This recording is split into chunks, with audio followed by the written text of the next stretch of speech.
Assalamualaikum warahmatullahi wabarakatuh. Apa kabar semuanya? Kita ketemu lagi di part ketiga ya, tentang listrik statis.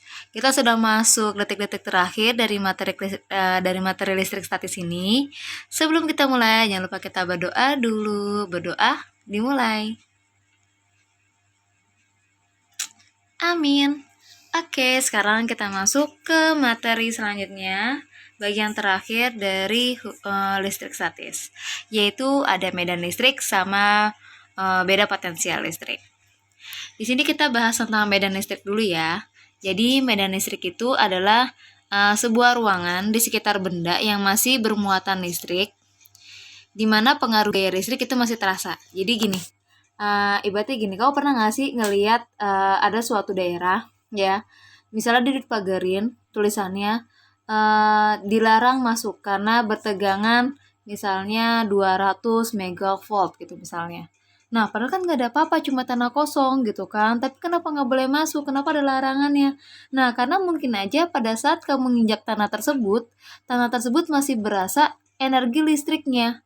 Walaupun sumber energi listriknya tidak di situ, misalnya masih jarak 50 meter misalnya. Nah, karena daerah tersebut ya, tanah yang ada di sekeliling sumber listrik tersebut, dia mengandung medan listrik. Artinya, tanah yang ada di sekitar sumber listrik itu masih berasa energi listriknya.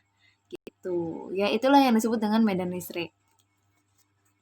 Nah, di sini ada garis gaya listrik adalah garis hayal yang digunakan untuk menyatakan adanya medan listrik yang arahnya dari muatan positif ke muatan negatif ya. Itu kalau medan listrik ya.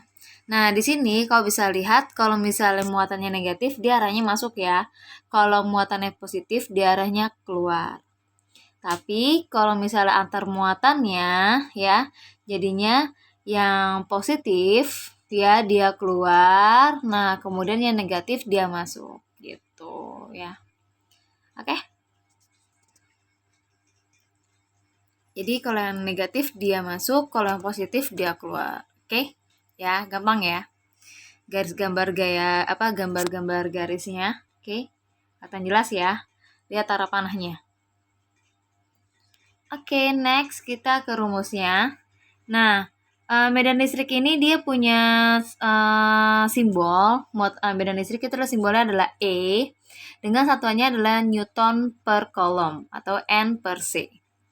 Nah, di sini kalau misalnya kita pakai rumus kuat medan listrik dengan menggunakan muatan pertama, ya, berdasarkan dari gaya Coulomb ya. Kalau pakai yang muatan pertama itu rumusnya adalah E sama dengan F dibagi Q2. Tapi kalau misalnya kuat medan listrik yang Q2 ya, nah itu pakai rumusnya adalah E sama dengan K dikali Q1 dibagi R pangkat 2. Gitu. Oke.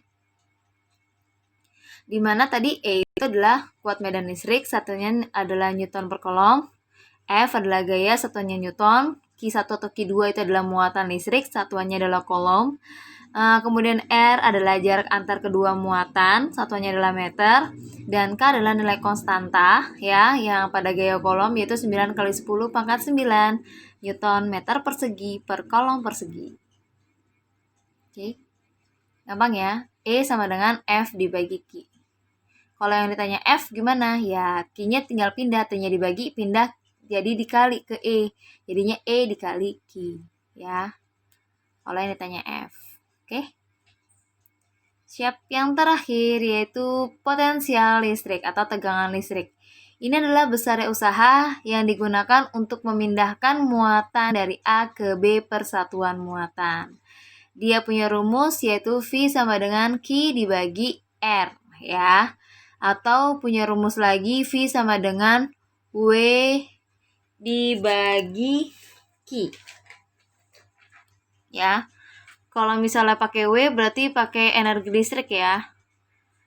Nanti ditulisin rumusnya di contoh soal, oke?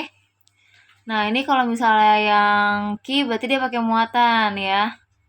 Sama juga sih tadi yang W juga pakai muatan, cuma bedanya kalau R adalah jarak.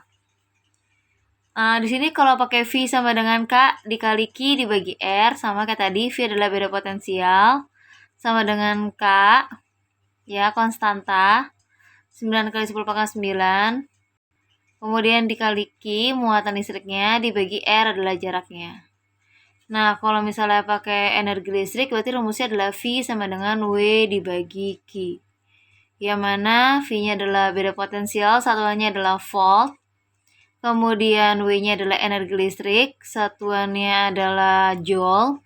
Kemudian Q adalah muatan listrik, satuannya adalah coulomb.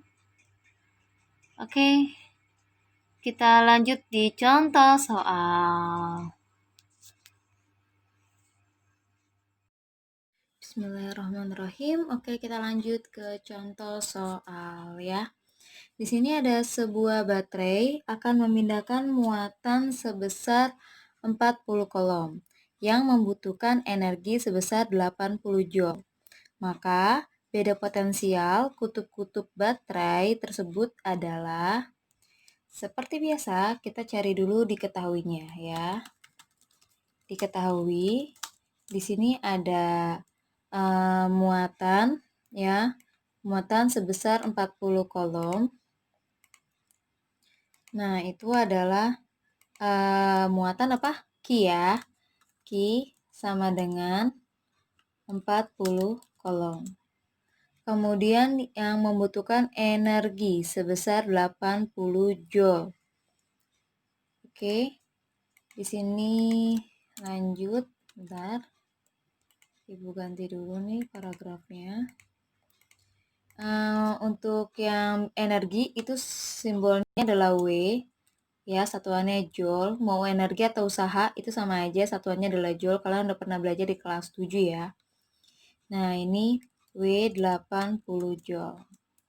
Nah, seperti yang tadi Ibu sudah bilang bahwa rumus dari beda potensial ya, itu adalah V sama dengan W dibagi Q. Oke. Nah, karena yang di sini yang ditanya adalah beda potensial. Maka karena yang ditanya adalah V ya, maka kita akan menggunakan rumus yaitu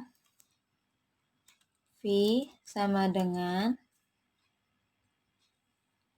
maaf, kita pindahkan dulu ini posisinya. Ya, V sama dengan W besar ya, dibagi Q.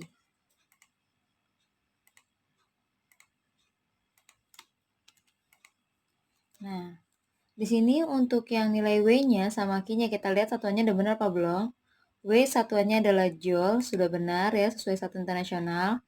Q-nya satuannya juga sudah coulomb. Jadi, di sini tinggal kita masukkan saja angkanya.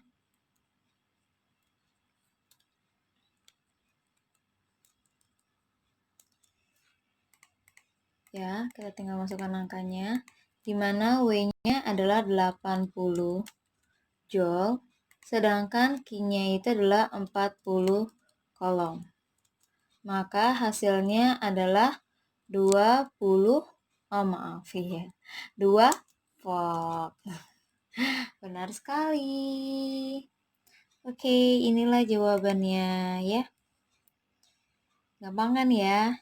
Karena memang rumus dasarnya adalah V sama dengan W dibagi Q. Ya. Oke? Gampang kan? Baik, kita lanjut ke contoh soal yang kedua. Di sini diketahui besar potensial listrik suatu benda adalah 20 volt dan muatannya sebesar 10 coulomb. Berapa besar usaha yang dibutuhkan? Ini kita masih pakai rumus beda potensial ya, cuman bedanya yang ditanya adalah usaha. Seperti biasa, kita pakai dulu apa yang diketahui. Yang pertama adalah besar potensial listrik suatu benda adalah 20 volt. Berarti yang diketahui pertama adalah V sama dengan 20 volt. Nah, kemudian muatan listriknya sebesar 10 coulomb. Ya. Berarti kalau ini muatan listriknya sebesar 10 kolom adalah, iya, betul sekali, Q-nya sama dengan 10 kolom. Yang ditanya berapa besar usaha. Ingat tadi Ibu udah bilang usaha itu sama dengan energi ya. Karena seperti yang Ibu sudah jelaskan, energi itu adalah suatu kemampuan untuk melakukan usaha. Di mana kita itu pada saat melakukan usaha, kita membutuhkan energi. Kalau tidak ada energi, maka kita tidak akan mungkin bisa melakukan namanya usaha. Berarti di sini usaha itu adalah simbolnya W ya, sama dengan energi. Satuannya juga sama-sama job ya. Inilah yang ditanya. Oke, kita masuk ke rumus. Untuk yang V ya, tadi sama ya. Rumusnya adalah V sama dengan W dibagi Q, ya kan? Karena di sini ada V, ada W juga, ada Q juga ya kan? Nah, cuman kali ini yang ditanya bukan V, tapi yang ditanya W. Karena W yang ditanya, ya, maka W harus sendiri. Ya, W-nya harus sendiri.